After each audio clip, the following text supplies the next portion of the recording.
Hello everyone, my name is Riya Tyagi and आज के इस वीडियो में हम देखने वाले हैं कि root mean square value of alternating current and root mean square value of alternating EMF, ये दोनों डेरिवेशन किस तरीके से कर सकते हैं।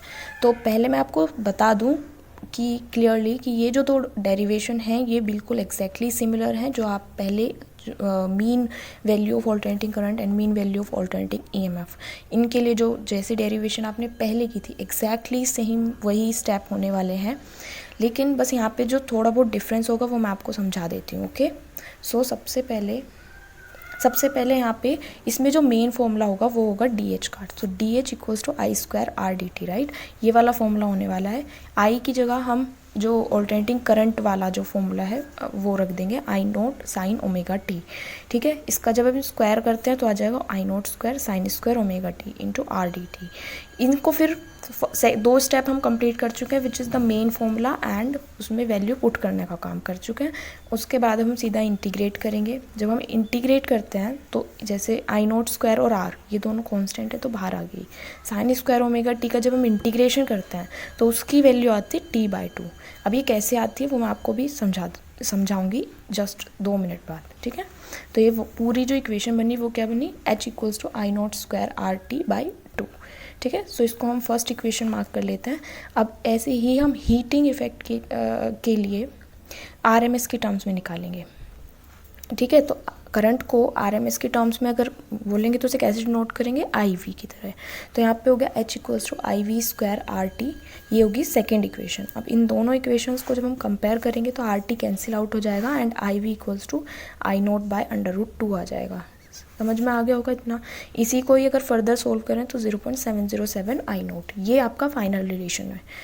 इसी को ही अगर आप ईएमएफ के टर्म्स में देखोगे तो उसका भी सेम यही रिजल्ट आएगा और स्टेप भी बिल्कुल सेम होंगे। मैं आपको दिखा देती हूँ कैसे। थोड़ा सा डिफरेंस आने वाला है, पहले मैं उसे बता देती हूँ कहाँ पर थोड़ा आपका वेरिएशन आएगा। सबसे पहले हमें पता है ओम्स लॉ से, आपको अपने माइंड में याद रखना है कि v equals to I R होता है, राइट। यहाँ से अगर i की वैल्यू निकालने तो v बाय आर हो जाएगी। ठीक है, तो ये जो i है इस i की value in terms of v या फिर ईएमएफ, यहाँ पर ये जो i है इस फॉर्मूले में डी वाले फॉर्मूले में इसमें हम इसको पुट करेंगे इस i की वैल्यू को। तो यहाँ पे हो जाएगा D H equals to v की जगह लिखेंगे हम e अपॉन r। ठीक है, ये i की वैल्यू है स्क्वायर आर डी टी। समझ में आ गया होगा। ये अगर इसे ओपन करेंगे तो E square by R square R D T, यहाँ से जो आर है वो हमारा कैंसिल आउट हो जाएगा। तो ये हो गया कैंसिल आउट, तो बनेगा E square by R D T. ठीक है, जो ई है उसको हम ऑल्टरनेटिंग करंट की ईएमएफ के फॉर्मेट में लिखेंगे तो E naught sine omega T. इसका हमें स्क्वायर है तो स्क्वायर करना होगा एंड डी टी यहाँ पे अपॉन आर। क्लियर है, यहाँ पे हम करेंगे इसका स्क्वायर तो हो जाएगा E naught square sine square omega T by R D T. अब हमें यहाँ पे हमारा डी एच चल रहा है, इसको हमें इंटीग्रेट करना है बोथ साइड, तो हम करेंगे इंटीग्रेट।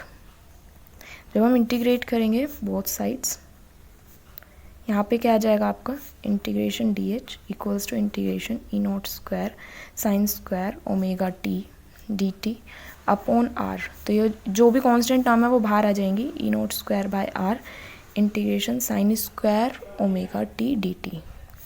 ठीक है, यहाँ हो गया एच।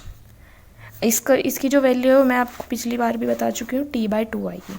ठीक है, तो यहाँ पे E naught square by R into T by two. तो ये एच की वैल्यू क्या बन गई, E naught square T by two R. तो इसको हम फर्स्ट इक्वेशन मार्क कर लेते हैं। ऐसे ही इन टर्म्स ऑफ आरएमएस अगर हम निकालेंगे तो हमारे पास जो एच है उसकी वैल्यू, एच की वैल्यू जाएगी ई वी स्क्वायर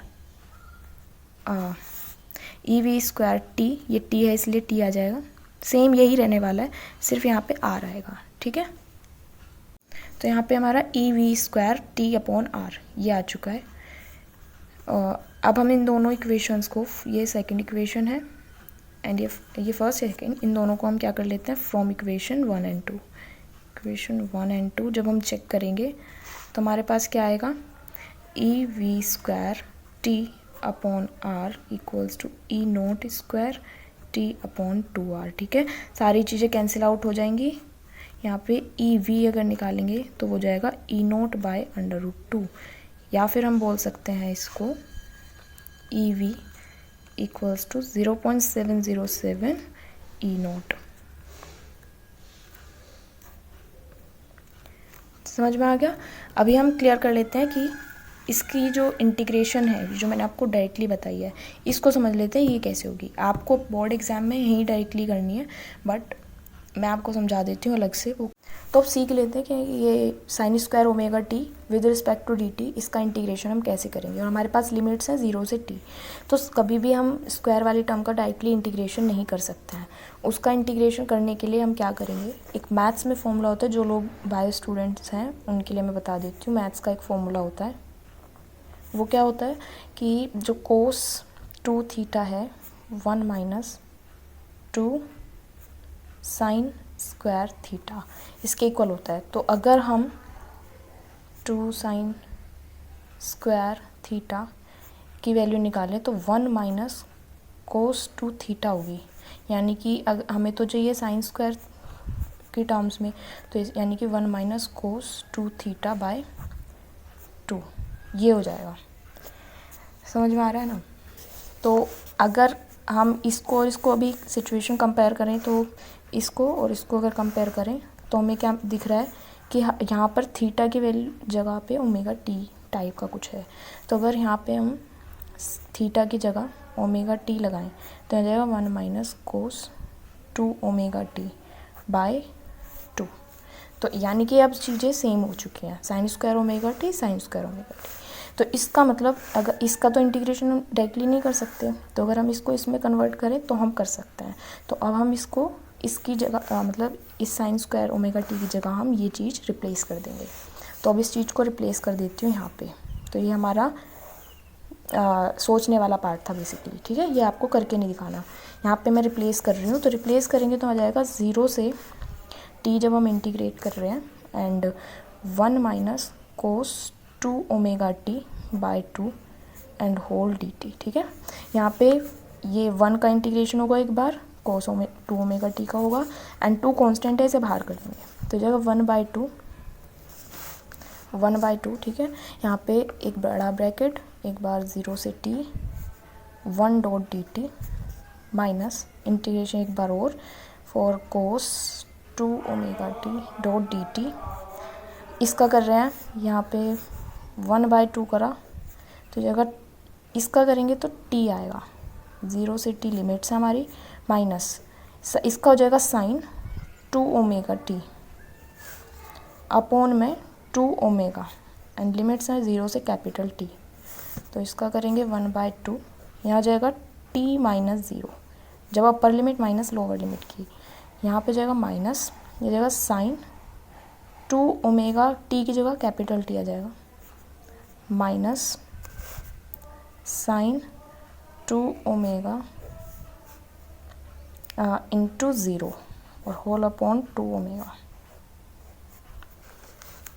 देखो ये एक है, ये एक है एंड ये जो ये है ये बड़ा वाला ब्रैकेट ये क्लोज है। क्लियर हो रही होंगी चीज़ें। यहाँ से हो जाएगा 1 बाय 2, ये जाएगा T minus sine 2 omega T sine 2 omega capital T minus sine 0 upon 2 omega, ठीक है। यहाँ पे हमने पहले पढ़ रखा है, पढ़ रखा है हमने ऑलरेडी। नो, हम क्या जानते हैं कि जो ओमेगा होता है वो होता है 2 पाई बाय टी। तो अगर ओमेगा टी एक साथ मल्टीप्लाई हो जाएंगे तो हमारे पास क्या बचेगा, 2 पाई बचेगा। तो यहाँ पे हम 2 पाई लिख सकते हैं।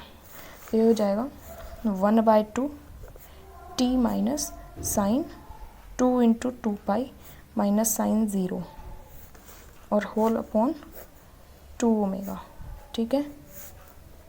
1 बाय 2 यहाँ जाएगा T as it is minus sine 4 pi minus sine 0 upon 2w।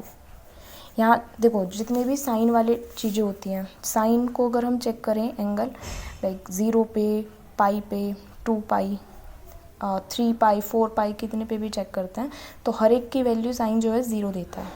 तो इसीलिए जो साइन 4 पाई है ये हमें क्या देगा 0 एंड साइन 0 भी क्या देगा 0 upon 2w omega t minus ये हो गया 1/2, तो 1/2 एंड यहाँ बचा हमारे पास t माइनस 0 अल्टीमेटली, तो हम इसे बोल सकते हैं t/2।